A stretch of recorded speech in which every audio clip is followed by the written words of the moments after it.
Hi, my name is Bokwin Zheng. Today I'm going to talk about the stochastic dynamics model, which can statistically predict the beam obstacle traversal. We know animals are good locomotors. Our previous study of cockroach shows when they meet grass-like beam obstacles, there will be different transitions during locomotion. And potential energy landscape could be a good tool to understand the motion.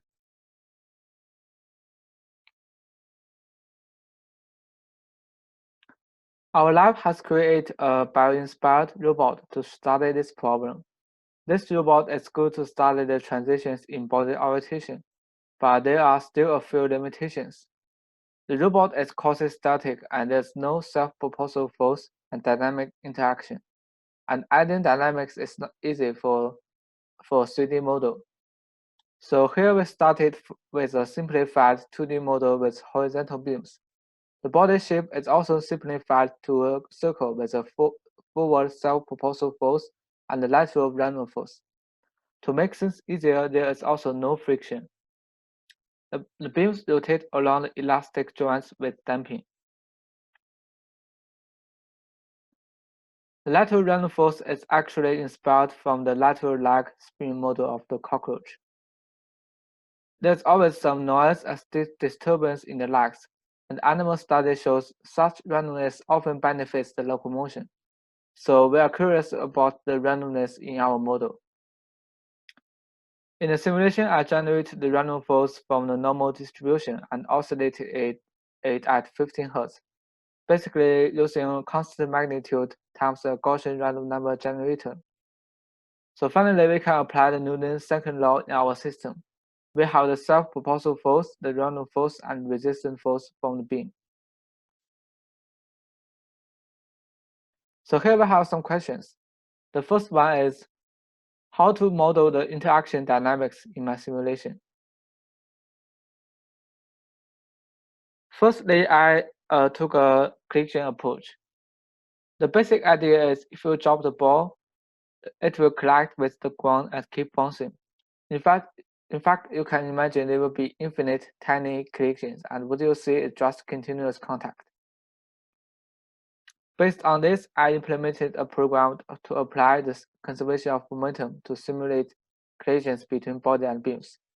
Energy is not conserved because I consider the energy loss, so it is not perfectly elastic collision. I also control the collision elasticity by using a parameter called coefficient of restitution. It is defined by the relative speed change after a collision. I can control this parameter from 1 to 0. Usually it is set to be 0.8, so the energy will not be lost so fast.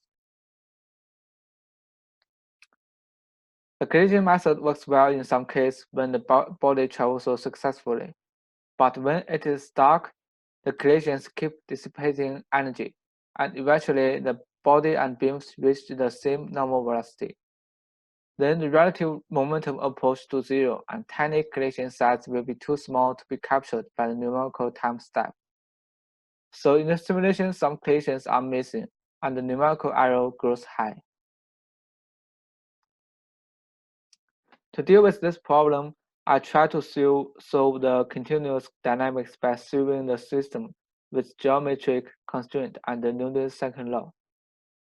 I use velocity constraint that the normal velocities at the contacting point are the same.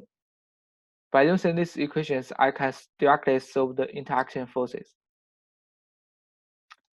This method is good and accurate, but it only works on a continuous contact, and I still need to add some more collisions in the beginning. Maybe it is a good idea to combine both methods.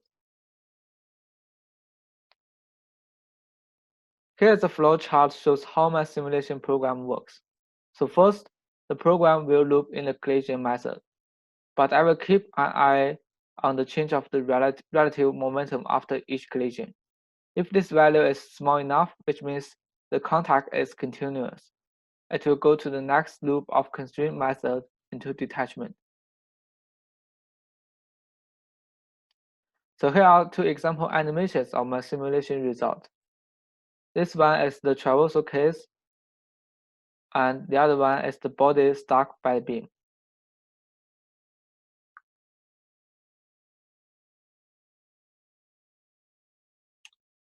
Okay, so here comes another question that when and how will the traversal succeed, and what is the effect of the randomness? Here we also set up the potential energy landscape as a tool to analyze the system. The potential energy comes from the elastic joints of the beams. In order to traverse, the body needs to push forward and bend the beam, increasing the elastic potential energy, which results in the potential energy barriers on the landscape. As you can see, two barriers will overlap a little bit in the middle. By using potential energy landscape, we accept to get an idea of what may happen without doing the simulation.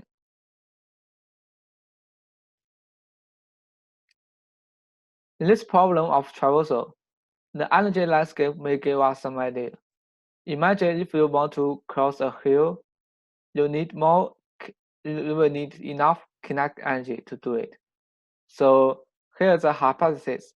The larger self-propulsive force and random force, there will be more kinetic energy in the system, and traversal can be easier. So I used a symmetric landscape to test this hypothesis, which means the stiffness on each side are the same. Here's the probability table I got after the test. On the x-axis, I increased the propulsive force. Of course, the probability is also increased. On the y-axis is the random force magnitude.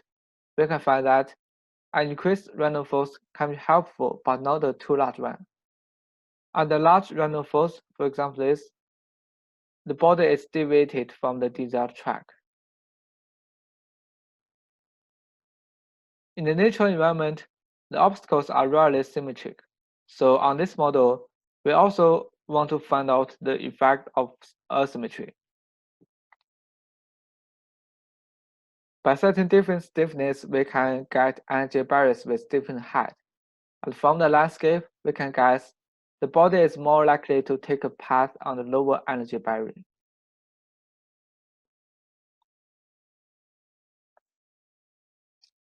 To test this hypothesis, I ran 100 trials on the asymmetric landscape. Here on the left is the distribution of all trajectories. On the right are just the traversal trajectories on the landscape. If we look at the distribution, the left side with lower stiffness got a higher probability than the right side. But the interesting thing is the failure cases seems like to concentrate around the middle area, but the successful cases are on the both sides. Also, if you look at the landscape, many trails are beneath the surface. Note that the landscape is calculated as a sum of potential energy of the both beams, always being deflected back, and trajectory showed the actual energy in the simulation. So what happened here? Let's break down to see each case. First, let's look at the failure case. In this case, the body tried to push both beams, but it doesn't have enough energy, so it was pushed back.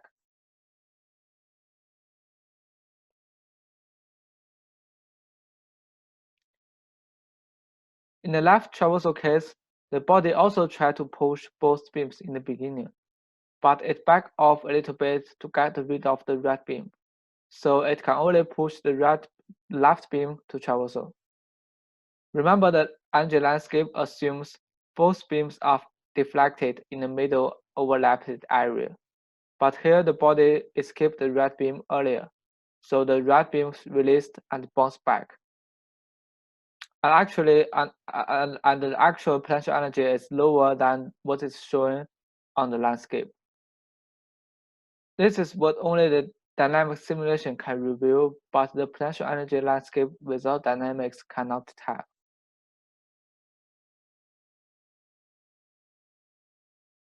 The right traversal also have this behavior. Since the right beam is much stiffer, this is the only way to make it. And the red transition is more difficult to perform as many trails are stuck in this position. That is why there's a lower probability in the red traversal.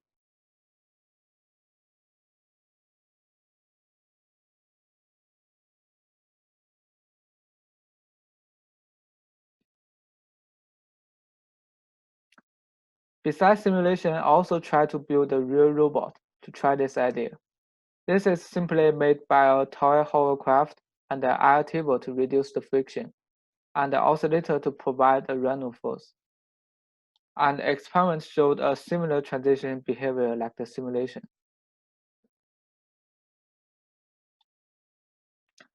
And here are my conclusions. Increased self-propulsive force can increase the traversal probability, and random force can help the traversal when it is sufficient but not too large. For asymmetric beam obstacles, the less stiffer side has more probability to traversal. The potential energy landscape is a useful tool to study the beam traversal process, but it cannot capture some dynamic behaviors without dynamic simulation. Okay, so thanks for the help of Retan and Professor Kim and other lab members. And thank you for listening.